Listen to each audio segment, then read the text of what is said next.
Au fait, je vais rapporter deux cas, si vous le permettez. Le premier cas, c'est un jeune patient de 37 ans qui avait été admis dans un tableau de pancréatite aiguë nécrotico-hémorragique documenté avec un hémopéritoine et à l'angioscanner, il y avait un faux anévrisme de l'artère splénique qui était rompu. Donc le patient était admis en salle de cathé en urgence, c'était à minuit.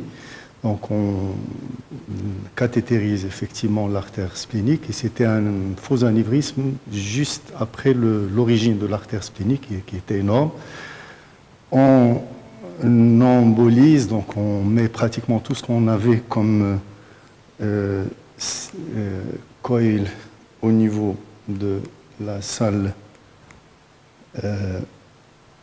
opératoire. Alors, ça marche.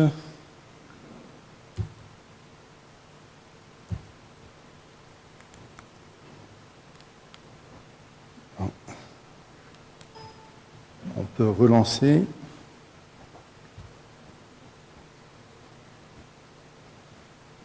Problème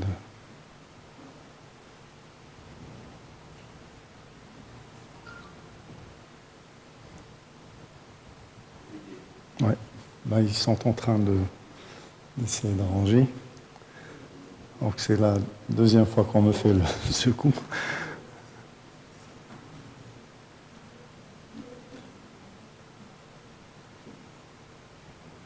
Donc ça devrait venir.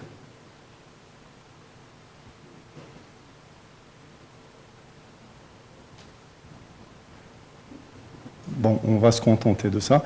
Donc, faux anévrisme de l'artère splénique. On met pratiquement tout ce qu'on avait comme coil, des coils largables, putchables. Donc, on avait essayé de cathétériser l'artère efférente, mais on n'était pas arrivé. Donc, on a fait cette embolisation. Alors, le scanner de contrôle, j'espère qu'on pourra le lancer aussi.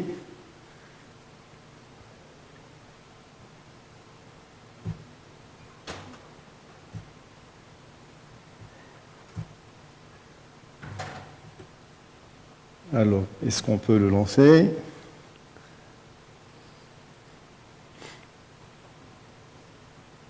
Non.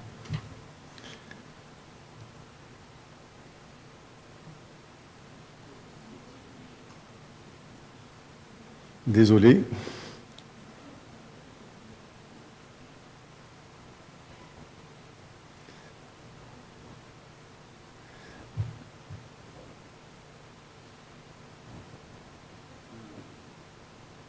Ça devrait venir.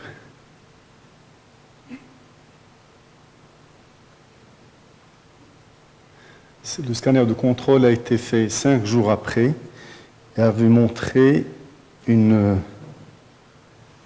Bon, peut-être qu'on va...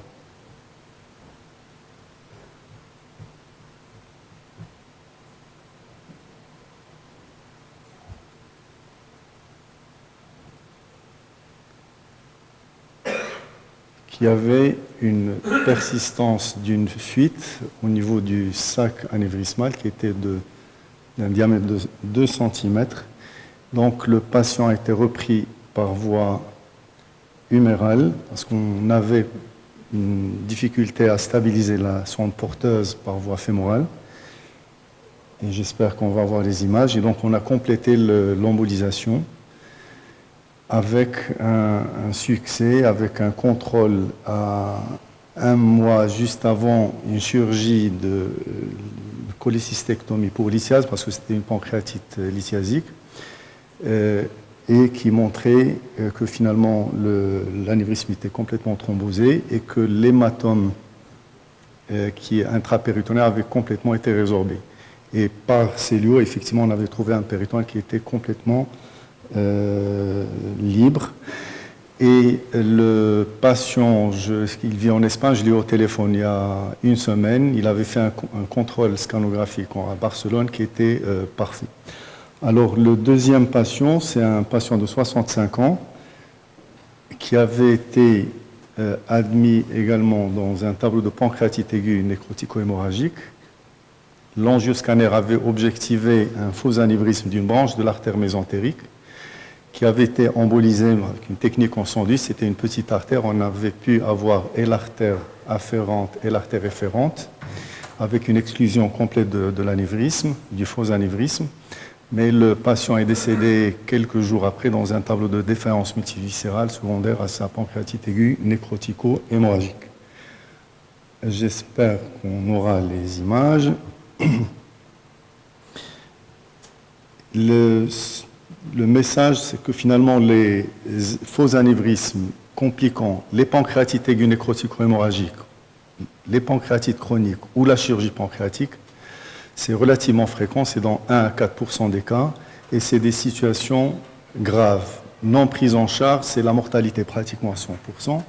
La chirurgie à ciel ouvert, c'est une mortalité à 50% pratiquement. Et l'endovasculaire a permis d'améliorer le pronostic de ces patients avec une mortalité qui passe au-dessous des 15%.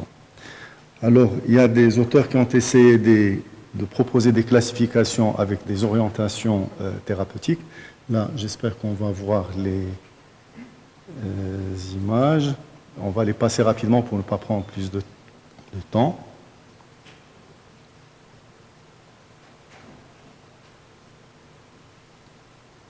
Est-ce qu'on peut y aller? Non, ça ne marche pas. Et pourtant, on avait vérifié tout à l'heure que ça marchait. Donc,